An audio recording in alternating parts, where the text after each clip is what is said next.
Apa itu IHSG? Bayangkan ketika Anda bangun pagi dan Anda melihat portofolio Anda merah semua. Itulah yang dirasakan investor-investor yang ada di Indonesia ketika mereka melihat saham IHSG anjlok sebesar 7,1%. Ini terjadi bukan karena bencana alam, bukan karena peperangan, tapi karena hilangnya rasa percaya. Siapa yang bertanggung jawab akan permasalahan ini? Dan apa yang dapat kita pelajari dengan adanya masalah ini? Mari kita lihat video selanjutnya. Pertama-tama perlu kita ketahui apa itu IHSG. IHSG adalah indeks harga saham gabungan. Ia mengukur seluruh harga pasar saham Indonesia melalui bursa efek dari hari Senin hingga hari Jumat.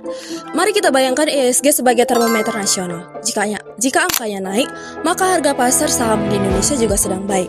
Namun jika angkanya turun, maka ada kekhawatiran di harga pasar saham di Indonesia. IHSG bukan hanya sekedar angka. Ia merupakan cerminan kepercayaan daripada investor. Lalu apa yang memicu gejolak besar pada periode 2025 hingga 2026? Masalah besar datang dari dua arah sekaligus, yaitu dari dalam hingga dari luar negeri.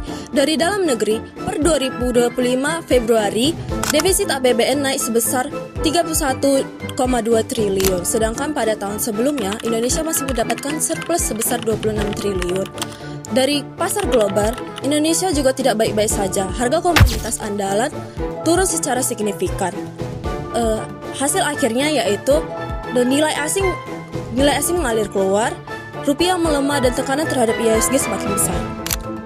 Jadi siapa yang paling terdampak pada isu ini? Investor dari berbagai lapisan seperti investor retail, investor institusional, dan investor asing terkena dampak ini. Investor retail adalah yang terkena dampak paling buruk karena investor retail menggunakan dana pribadi. Investor institusional seperti yang melakukan investasi untuk asuransi, dana pensiun, masih dibilang aman untuk krisis jangka waktu pendek. Investor asing yang memiliki dampak paling besar pada IHSG karena mereka yang mengeluarkan capital outflow juga terdampak parah terhadap krisis ini. Akar permasalahan dari krisis ini dibagi menjadi dua, yaitu transparansi dan kepercayaan. Free float Indonesia yang tergolong rendah, data yang tidak terintegrasi membuat kepercayaan investor seperti investor retail, investor institusional, dan investor asing menjadi rendah. Apa peran Indonesia atau negara dalam isu ini? Negara berperan melalui dua institusi utama pasar modal Indonesia. Yang pertama adalah OJK atau Otoritas Jasa Keuangan. OJK berperan sebagai regulator serta pengawas. Dalam isu ini, OJK melakukan langkah konkret, yaitu ada 3.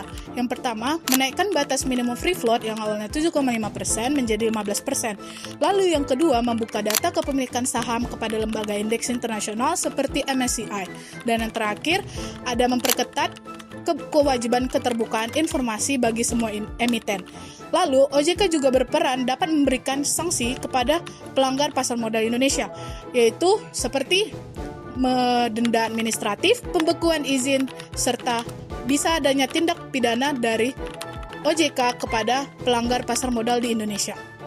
Lalu institusi yang kedua adalah Bursa Efek Indonesia atau BEI.